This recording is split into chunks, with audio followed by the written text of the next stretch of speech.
ఇప్పుడు B group దేవుని ఆశీర్వాదంలో దేవుని తలంపేంటి, మానవుని తలంపేంటి? నా క్వశ్చన్ చెప్తానే. దేవుడు ఆశ్రయించాడు కదా, అందులో దేవుని తలంపేంటి, మానవుని తలంపేంటి? ఒకటి వచ్చే చేతండి. రెండు లేచి చెప్పాలి. ఇదేమిటి అందించకూడదు. నీకు అందించావా? దేవుని తలంపు ఆయనను సేవించాలని, మానవుని తలంపు తన చిత్తం నెరవేర్చాలి. చెప్పండి. ఇంకా చెప్తారు బ్రదర్స్, పాల్గొనరు చెప్తారా? ఎవరు చెప్తారు సిస్టర్స్? నువ్వు తీసుకున్నాక తర్వాత నువ్వు అడగి. దేవుడు విస్తరించమన్నాడు.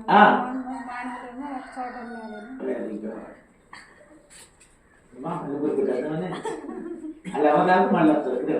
వద్దా ఏమి పెద్దద్దంట. ప్రీతం చెప్పవా?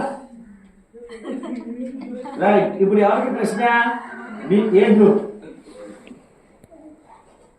దేవుడు మానవుడు చూసినప్పుడు ఏమి అనుకున్నాడు చెప్పండి.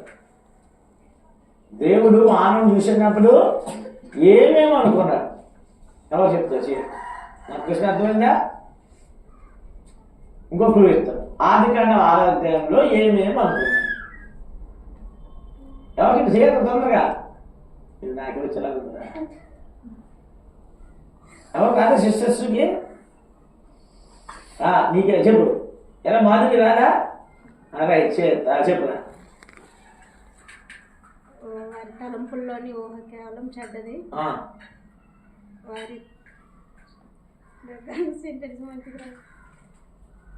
అది అన్నీ ఇరిపోవాలి నీకు. ఒకరికి చెప్తావు కదా. వారి తలంపుల్లోని ఊహ అంతయు కేవలం చెడ్డది. ఓకే. వారిని చేసినందుకు దేవుడు సంతాపడ్డాడు.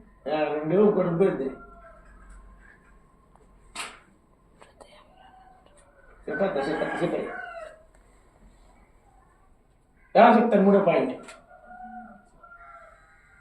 చెప్తావా సరేమ్మా? సార్ నేను చెప్తాను, నీకే గుర్తు. పాపము బహు గొప్పది. ఇప్పుడు ఎంత కూడా 30 అయిపోదా?